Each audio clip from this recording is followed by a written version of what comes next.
Salut à toutes et tous, bienvenue sur The Max Rebo Collection. Alors, vidéo un peu particulière parce que je vais faire la review de Rogue One. Alors, il est 23 h, je rentre juste du cinéma et la première chose que j'ai eu envie de faire, c'est cette vidéo et de partager avec vous ce que j'ai pensé du film et après, effectivement, lire vos commentaires et savoir ce que vous aussi, vous en avez pensé. Alors, j'avoue que là, je viens à peine de rentrer, je suis tout excité, je vais pas vous faire languir, j'ai adoré le film. Par certains aspects, je l'ai même préféré au Réveil de la Force. Et ce, pour une raison principale, c'est que je trouve qu'il ose plus de choses. Le Réveil de la Force était bien, mais il était tellement calqué sur le 4, presque des fois scène par scène, que ça en devenait gênant. Alors que là, on nous offre quelque chose de vraiment inédit dans le ton, dans la forme. Euh, et de vraiment incroyable. Alors, le film a quand même quelques défauts dont je vous ferai part, et justement après vous me direz dans les commentaires si vous êtes d'accord avec moi ou si vous pensez différemment, donc n'hésitez pas. Alors, tout d'abord, l'histoire du film. L'histoire, ce qu'il faut savoir, c'est que Rogue One se passe entre l'épisode 3 et l'épisode 4. Et pour ça, justement, il arrive bien à faire le lien entre les deux films et à renforcer le lien entre les deux trilogies. Tout d'abord, l'histoire donc assez simple, c'est comment un groupe de commandos rebelles va se former pour dérober les plans de l'Étoile Noire, l'arme ultime de l'Empire. Film qui va vraiment lancer l'épisode 4, vu que, je vous dis, effectivement, il y a des petits spoilers qui peuvent sortir de ma bouche par-ci par-là. Alors si vous n'avez pas vu le film, je vais essayer, je révélerai rien de trop lourd, parce qu'il y a quand même deux, trois choses assez importantes dont je ne vous dirai rien, mais voilà, je peux laisser échapper des petits trucs. Alors j'essaierai de me contrôler et de les baliser. Voilà, donc le film fait vraiment le lien, et bon, ça on le savait déjà, mais il s'arrête quasiment 10 minutes avant Un Nouvel Espoir, ce qui est vraiment cool. Le film a un rythme effréné, il est sans temps mort, il y a beaucoup d'action. Alors d'ailleurs c'est, on va dire là, plus un film de guerre, enfin c'est ce qui nous était promis, mais le fait que ça soit Disney, on était un peu inquiet là-dessus, mais c'est vraiment le cas. Il y a beaucoup d'action, on est beaucoup moins sur le film familial que sont les films de la trilogie, on va dire, entre guillemets classique, comme l'épisode 7. Là on est sur quelque chose de plus orienté action. On va parler aussi maintenant du casting et des persos. Alors, le casting, c'est peut-être, c'est pas une faiblesse non plus, parce que le casting est quand même bon, mais par rapport au 7 où le casting était juste parfait, là le casting est quand même en deçà. Euh, J'adore Diego Luna en Cassian, je le trouve très bien. Il est un peu torturé, et, il y a un peu d'épaisseur, un peu à la Han Solo dans la trilogie classique. Je suis moins fan de Felicity Jones.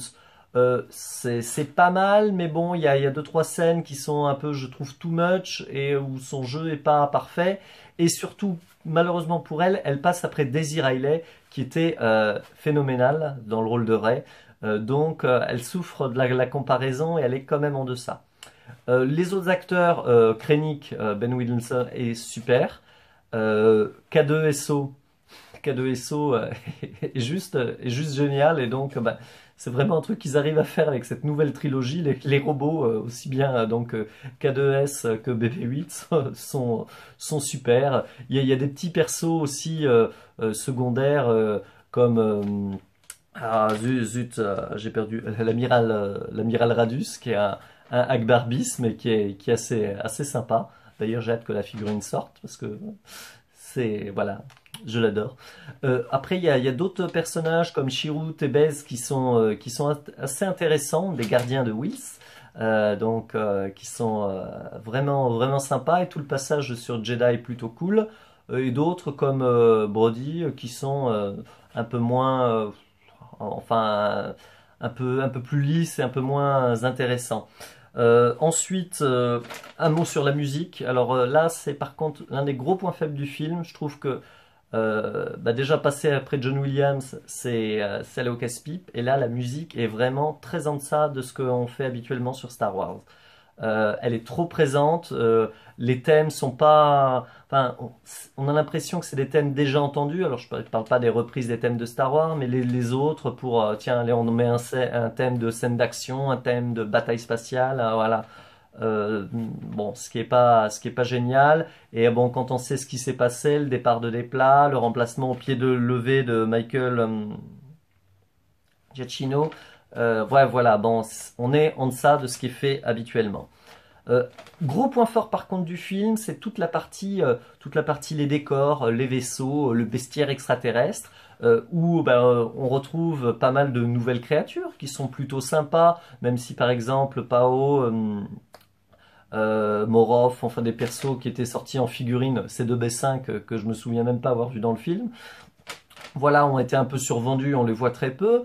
Toutes les créatures ont un look qui fait, là je trouve très Star Wars, notamment, bon, je sais plus le nom, mais le bras droit de Saw Gerrera, que je trouve assez cool. Le fait aussi qu'on revoit beaucoup d'espèces extraterrestres, les Teal'c, des droïdes, des choses familières de l'univers, qui font qu'on est vraiment dans Star Wars. Les planètes sont hyper cool. La planète Scarif, la Jedha, enfin, c'est vraiment visuellement des choses qu'on n'avait jamais vues avant. Encore un reproche que j'avais formulé pour le set. Jakku, c'était Tatooine.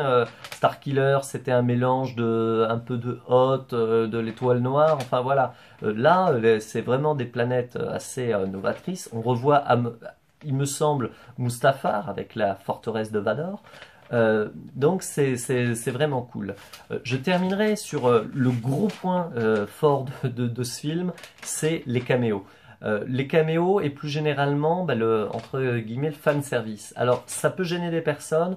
Moi je trouve que là il se fait vraiment euh, au service de l'histoire dans l'aspect de lier en fait l'épisode 3 et l'épisode 4.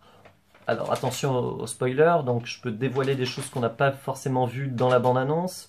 Bon, Mon Mothma, on le savait, le général d'Oduna, mais on a aussi Gold Leader. Alors là, j'ai l'impression que c'est des images de l'épisode 4 qui ont été réutilisées, mais à bon escient au cours d'une bataille spatiale qui est vraiment impressionnante. Et c'est ce que je disais aussi au tout début, quand il n'y a pas de temps mort dans le film, c'est l'une des forces, c'est épique et on arrive à avoir pas mal de suspense, ce qui est très cool.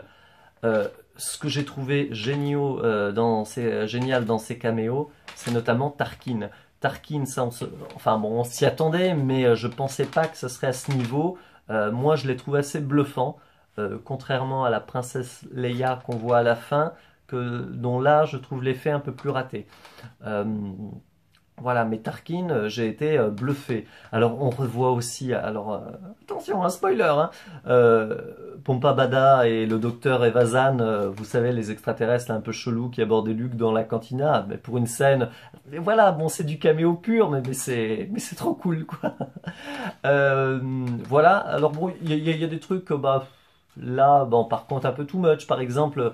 C3PO et R2D2, ça fait plaisir de les revoir, mais je les aurais pas mis dans cette scène sur Yavin 4, mais plutôt à la fin dans le Tantive 4. Enfin voilà, quitte à les mettre, autant plutôt les mettre là. D'ailleurs, voilà, à la place peut-être de l'effet un peu raté de la princesse Leia. Mais enfin voilà, c'est hyper cool. On revoit Bay-Organa qui entre guillemets on le voit assez peu, mais à deux trois belles scènes. Bon, et pareil pour Dark Vador, là qui fait son retour dans deux scènes qui sont assez mémorables. La scène finale où il déchaîne tous ses pouvoirs était assez attendue et elle est relativement cool, même si elle est courte. Bon, alors j'oublie sûrement plein de choses. Je veux que vous ayez aussi des surprises, donc bon, je remettrai les balises en début pour les petits spoilers et les petites surprises qui avaient été quand même bien gardées pour le film. Euh, ah, D'ailleurs, tiens, il y a même des références à Rebelle.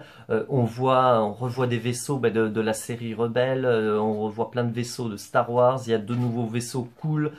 C'est vraiment le fait qu'il n'y ait aucun temps mort comme ça. On est embarqué pendant le film, pendant les 2 heures, 2h20 c'est voilà du Star Wars. Et en conclusion, je dirais que c'est quand même tout rêve de fan, c'est que vous aviez vous avez eu 3 épisodes de prélogie, 3 épisodes de trilogie classique, et là, bah, vous avez un épisode de trilogie classique bis avec quelques petits éléments de prélogie, histoire de, voilà, on vous fait un clin d'œil en vous montrant que c'est aussi Star Wars et qu'on y pense. Et voilà, on crée un vrai lien dans tout ça. On vous donne 2h20 de film bonus. C'est réellement cool. Et je vous conseille de foncer voir Rogue One. Et moi, je crois que je vais le revoir ce week-end. Je sais d'ailleurs pas si je vais pas attendre jusque-là, mais c'était vraiment génial. Allez, salut! Et bon, là, je la poste et je vais me coucher. Enfin, je suis pas sûr que j'arrive à dormir. Et je veux lire vos commentaires, vos avis, pour qu'on discute de tout ça. Alors attention aux spoilers, hein, quand vous aurez vu le film, il y a certaines choses que j'ai volontairement pas voulu révéler. Alors faites gaffe aussi dans vos commentaires. En tout cas, que la force soit avec vous. Et à très bientôt sur The Max Rebo Collection. Allez, salut!